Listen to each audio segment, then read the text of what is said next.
Maybe I'll fire some questions, and then we'll take some from the audience. And if you have any questions, you can put them in the chat, and we will then try to pick them up as we go along. I guess one question I have is, maybe Jillian, I'll start with you.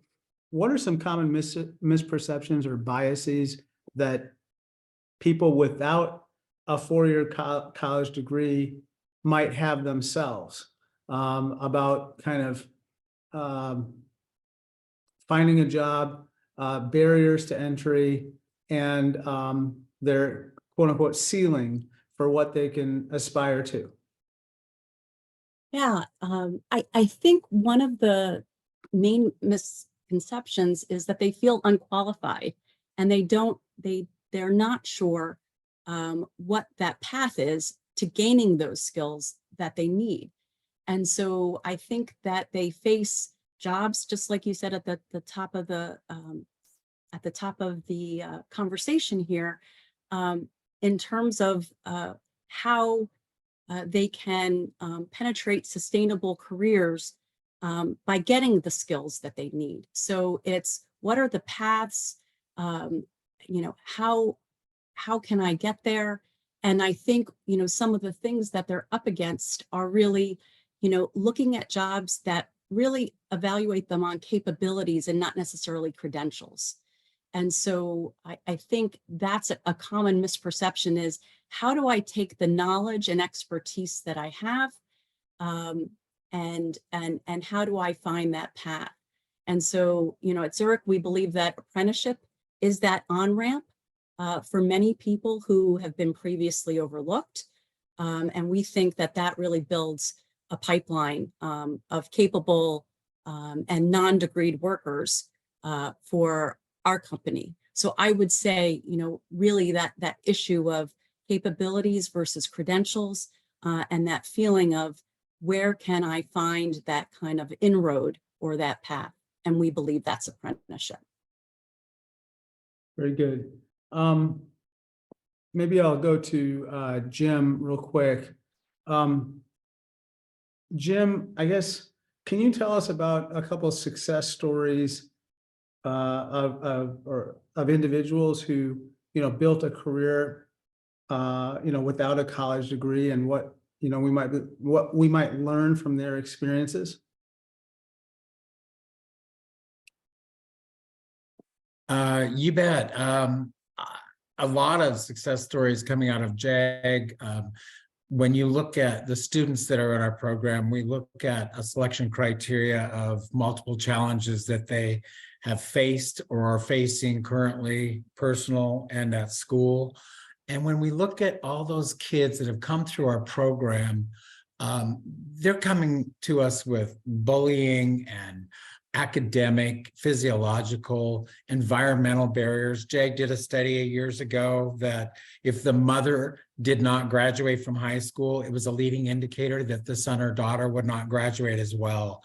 I have a student that was living in a box under a viaduct in Seattle, Washington, and he moved to Montana. This student had literally nothing, and he joined the JAG program, and he became a Marine and sent a letter to our lieutenant governor in Montana, and the lieutenant governor invited him to the Capitol and greeted him, and he was the host of that whole day, that whole meeting they had. That's one success story that I see, that kids don't know what they don't know, and I'm tired of hearing that, but it's so true.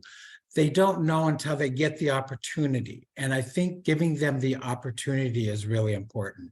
Another gal I know well, she was prostituting and selling drugs for her father in the 6th grade. She became a JAG participant. We changed her life. We dipped into her interests. What does she want to do? And when we found out she wanted to be a hairdresser, we tied her to that job shadow first, and then an actual work-based learning experience with that hairdresser. She's now a hairdresser. She's married and she has 3 children, living a wonderful life in Montana. I can share these stories on and on. There's so many. That's really great, Jim. Beth, tell us about, what are some of the challenges of women entering the trades? And is it that there's a lot of untapped potential and women are, they possess the skills to enter, but for other reasons, they decide not to do it? Or can you just talk a little bit about this? Yes, absolutely. I think there is often an assumption that trades work, women are not fit, to, so to speak, for trades work. But then you think about career paths that are typically female, nursing, childcare, where you have to lift multiple children, lift up full-grown adults, and do all sorts of work that is very physical. We have seen a lot of success for women in these careers. I think some of the barriers really are sort of getting past that sort of bias that can be in the industry. But we have seen, I think, especially in this moment that we're in right now with that federal infrastructure spending coming on here in Illinois, we have the Illinois Capital Bill money that is still being spent, that there really is an untapped resource in women who are often more likely to hold low wage occupations, to really kind of tap into this career path that, I think about the biases. A lot of times people think to earn six figures, you need a degree. And that's just not true. Union construction trades, folks who are journey level are very typically making six figures here in the state of Illinois. So, I think once we educate both women and their employers, we have seen a lot of success in addressing some of these biases. I think that's really kind of useful to know. And I think that there are probably a lot of people out there who, don't know exactly how to get into the trades. I'm gonna skip to a question that I saw in the chat for you, Beth, and then go back down the line. How about for people, this person, Crystal, talks about people who might be deaf. Are there any opportunities for people who are deaf to enter the trades, or can you talk a little bit about that and disabilities? Yeah, that's a great question, Crystal. I mean, I think we are still, and by we, I mean the industry, are trying to figure out the best way to accommodate various disabilities while also maintaining a safe work site. I think that we have seen that there are some disabilities that we are able to accommodate. And I would really encourage Crystal, if there's I will make sure you have my contact information after this, so we can also speak one-on-one about sort of those accommodations might look like for you. I will say, Chicago Women in Trades, we do sort of enter into our program with the eye for folks who are gonna make sure that they can be successful in their career. So it might be, what trade is the trade that would make most sense with that disability, or what kind of contractor might be most able to accommodate some of those needs. But would be happy to share my contact information so we can follow up. Actually, that was another question that was in the chat, which is, would you folks be willing to share your contact information? If you wouldn't mind putting it in the chat, then others can kind of contact you for further questions if that's okay. I guess, Jim, do you feel that the stigma is starting to come down associated with getting a skills-based education versus getting a four-year college degree? Or do you think there's still a big stigma associated with not getting a four-year degree? And how do you see that? Yeah, that's a good question. So years ago, we were all told, you need an education, at least associate's degree or a four-year degree. And then they started pushing master's degree to get a higher level job. And when we look at our program, and I can just follow what we do in our program, we look at their interest to start with, and we work on that at the beginning of the school year. What is your career interest? If you want to go to a four-year college, great. That's your passion, go for it.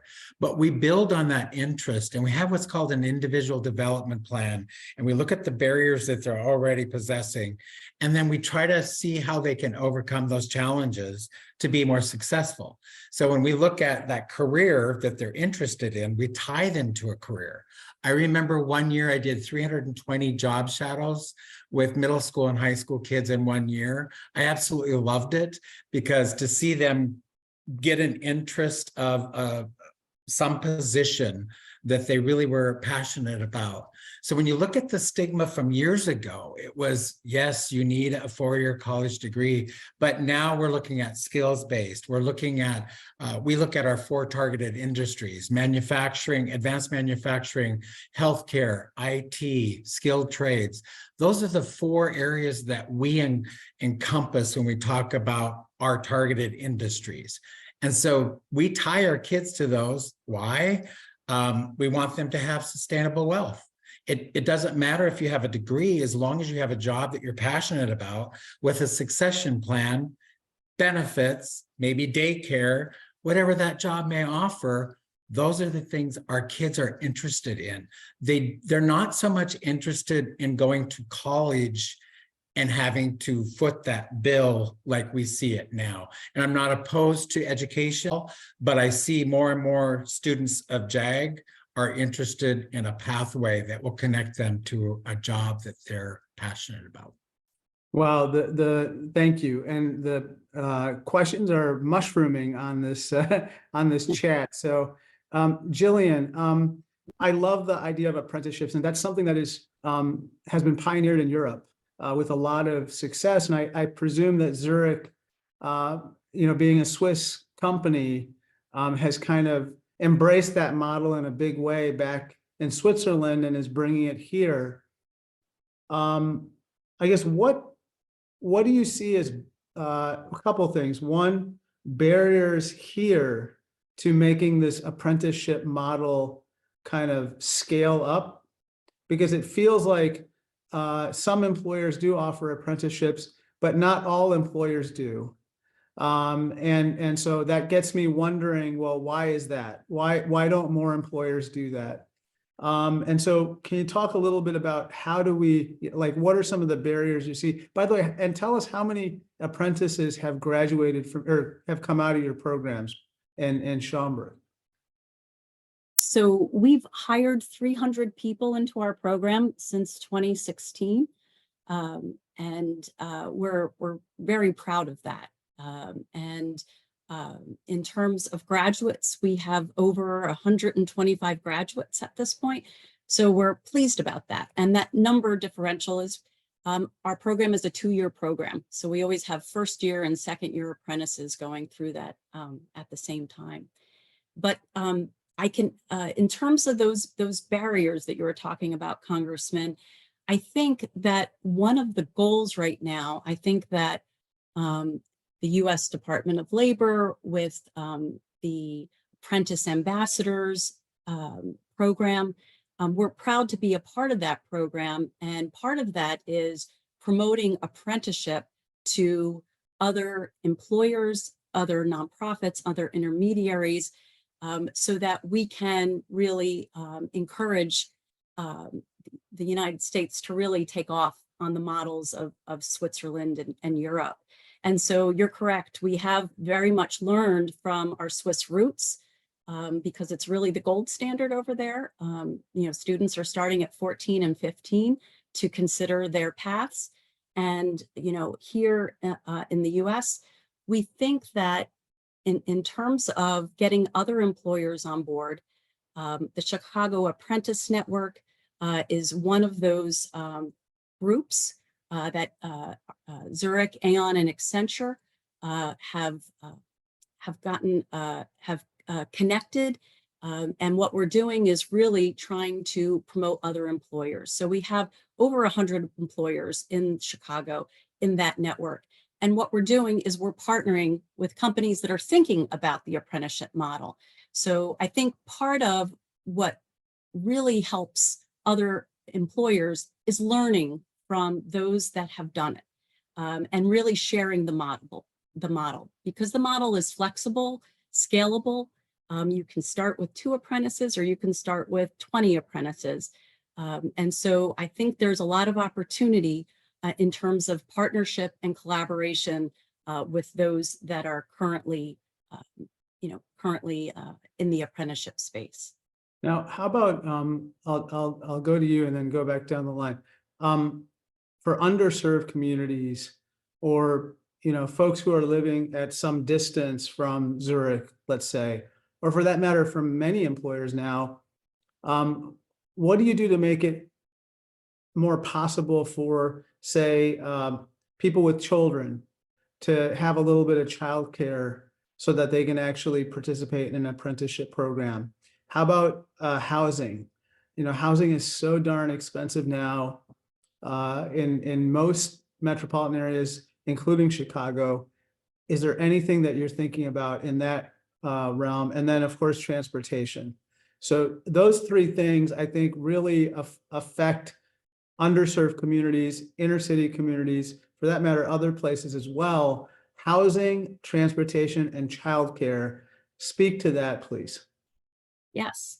So, at Zurich, and certainly other employers in the Chicago area and nationally, apprentices that come into our program are considered full-time employees of the company. And so there are certain benefits that they can avail themselves of. When our apprentices start, they have full benefits. They have access to 401k. We offer different kinds of benefits as far as childcare, tuition reimbursement, defraying some transportation costs, depending on where you are in the country. And so a lot of employers do offer those kinds of benefits. And again, the beauty of apprenticeship is you come in as a full-time employee, and you have those benefits from day one. So I think those are some of the things that we're doing to offer those opportunities and that support.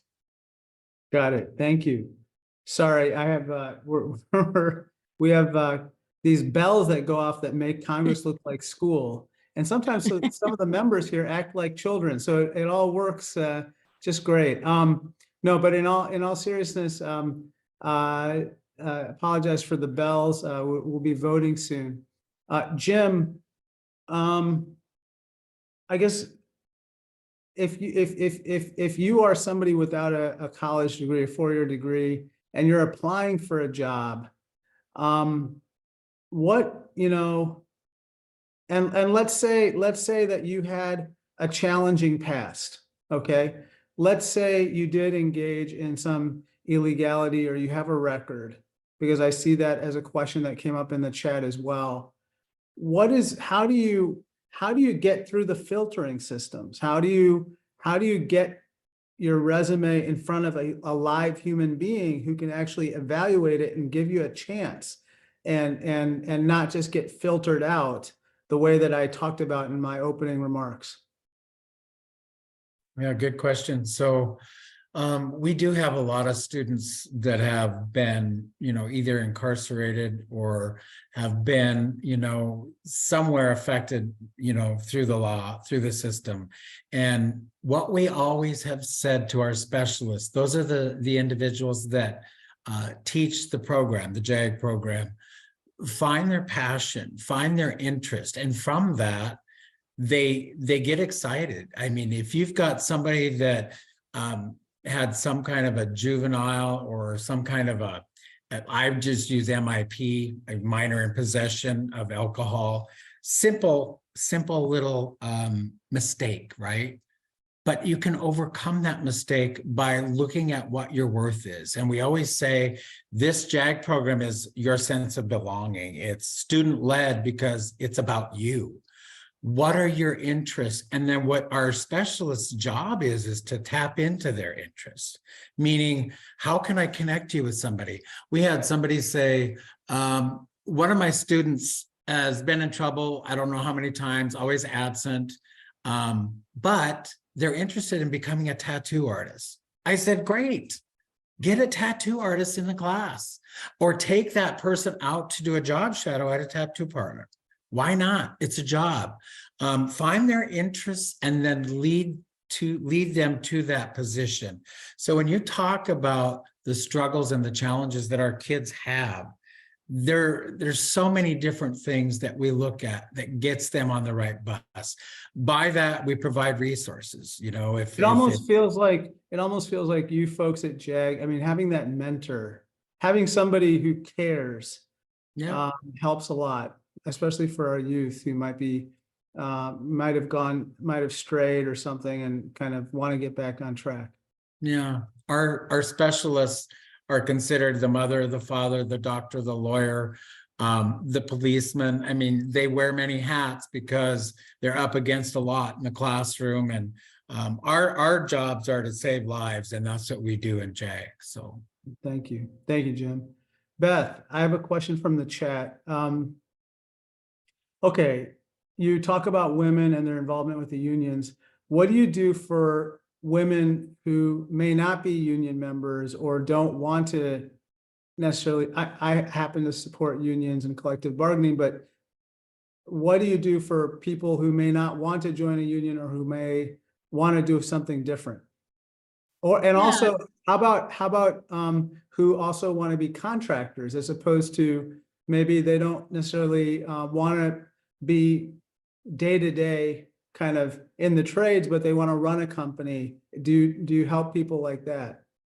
Yeah, I mean, I would say two things. One, we do work in the Chicagoland construction industry, so there is a lot of unions involved, but our welding program, the majority of those folks go into careers that are non-union, directly into manufacturing jobs typically. And we offer a great variety of sort of advanced skills training, just from kind of additional welding certifications, additional OSHA certifications.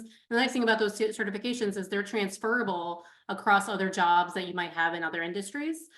So offer a lot of opportunities like that. In terms of, and a lot of tradeswomen want to start their own business. So that's a great question. We work, there are organizations in the city of Chicago who really support kind of budding construction or budding businesses, small businesses, and we work directly with them to offer workshops in-house for our tradeswomen. We have a good partnership with DCEO here in the state of Illinois, who does a lot of small business development, and a really great partnership with the Federation of Women Contractors, who can set up our tradeswomen with a mentor, a woman who already owns her own construction business, to really provide that example and mentorship and assistance to our tradeswomen. And it's very common, I think, that women who have been in the industry a long time are looking to start their own business. So we offer as much as we can to help support that. How about somebody who may not have a college degree, who may have been at home taking care of children, and they are kind of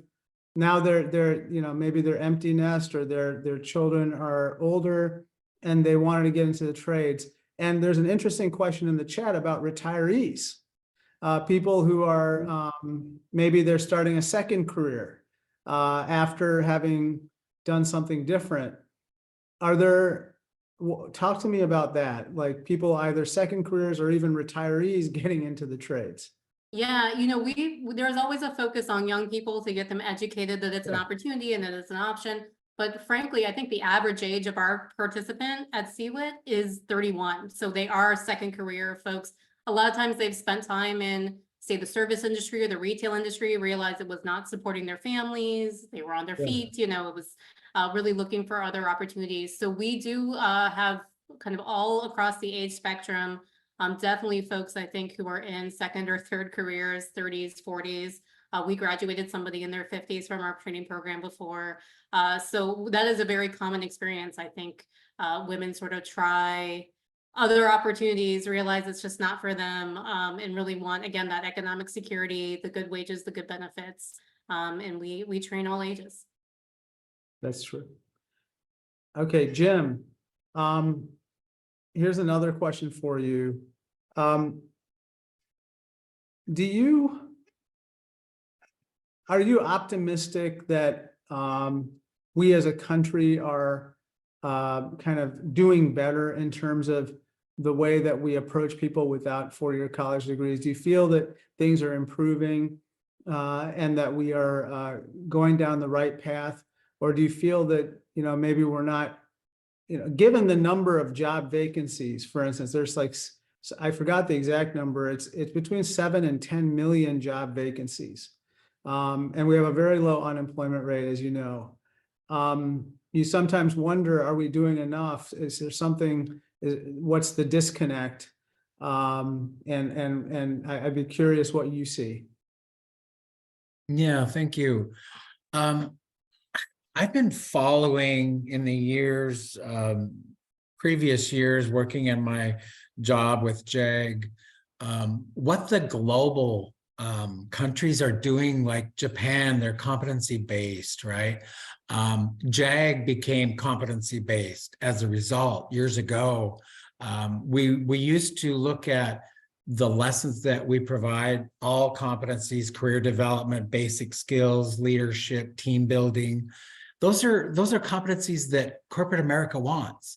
Well, there are also competencies that other countries want. When you look at, I want to say the Netherlands, and I'm trying to think of the countries, but their apprenticeship programs, and Jillian, you can also attest to this. Their apprenticeship programs are far and above where we are, a lot of those countries, because they tap into their interests early in their school and they work on that. Same with Japan, competency-based. My nephew, short story, I'll be quick. My nephew was in 2nd grade and he was doing math lessons and he's really good at math.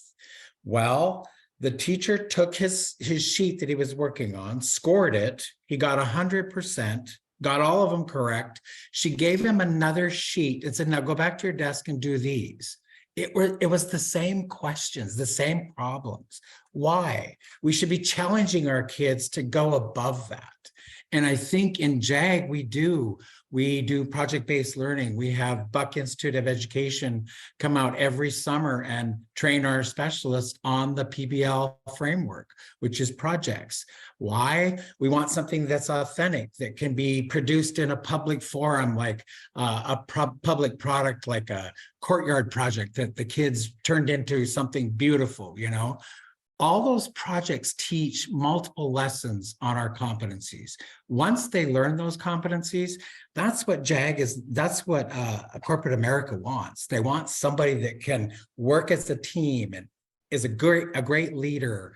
And I can go on and on about the success stories of JAG, but yeah. I think that one of the things I'm hearing also is that I think getting away from a 4-year college degree or a piece of paper as being the indicator of your education or your skills doesn't necessarily mean that we stop trying to acquire skills over time. I think we actually become, you know, once we start to devote ourselves more to skills-based acquisition of skills and capabilities, it becomes a lifelong kind of pattern, hopefully. I guess, Jillian, what is your opinion about, you know, what I started off with, which is the Opportunity to Compete Act? We think that large employers routinely use these automated hiring systems that basically filter out people without 4-year college degrees. And recently a study came out showing that 90% of employers, they themselves thought that they were screening people out who possessed the qualifications to meet the job, meet the skills of the jobs that people were kind of applying for. And so we think that applicants should be able to prove up their qualifications in other ways. What do you think about that concept and this type of legislation? Yeah, well, Congressman, about 10 years ago, Zurich started to take a look at their job profiles and job descriptions and look at them for minimum qualifications. And so we took a look at, you know, for example, you know, a bachelor's degree and 6 or more years of experience that might be needed in one position. We started to take a look at that and said, well, is there an opportunity here to say high school diploma and 8 years of experience or 7 years? And so we've kind of been on the front end of that. And so I think, again, that kind of looking at capabilities over credentials, and building that into our profiles, I think that really helps us to kind of combat some of what you're seeing there with those, automated hiring systems. And so that's one of the things that we're doing. We also, have a real focus on behavioral interviewing. And so when we're interviewing folks, we're asking them for examples from their past, from a host of experiences, their work in the community, the work in their churches, their work in past roles. And so they're really able to bring those experiences to highlight what they bring to a job. And so I think those are two things that we're doing. The other thing I'll just mention too is, a lot of employers are starting to take a look at diversity, inclusion, equity, and belonging, and looking at that in their interview processes as well. And so, one of the things that we do is we train our interview panels in unconscious bias training, so that is something that we can also combat. So while the automated systems are difficult, I think there's different ways in which we've been intentional about driving capabilities versus credentials, behavioral interviewing, and then really looking at that unconscious bias training. That's great.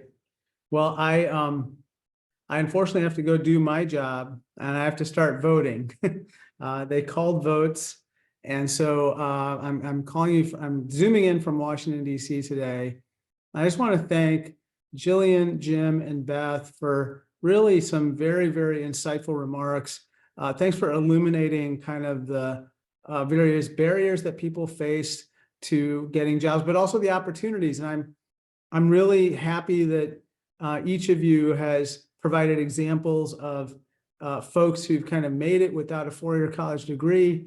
And I hope that people will continue to contact you and us about further opportunities. I have to just, I kind of chuckled because I saw one question in the chat, which I didn't have a chance to get to, but Mayor Rod Craig, I think, just posted and asked Jill what skills are being accomplished or learned by those completing the apprenticeship program. And it just got me thinking, Rod is thinking about the apprenticeship program at Zurich.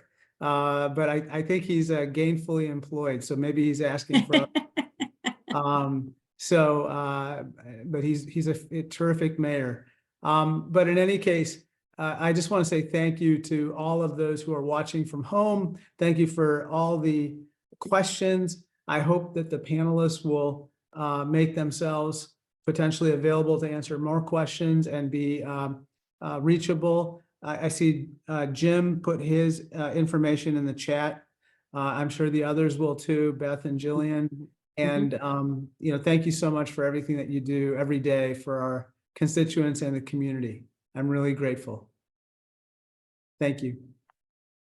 Thank you. Thank you. Bye-bye.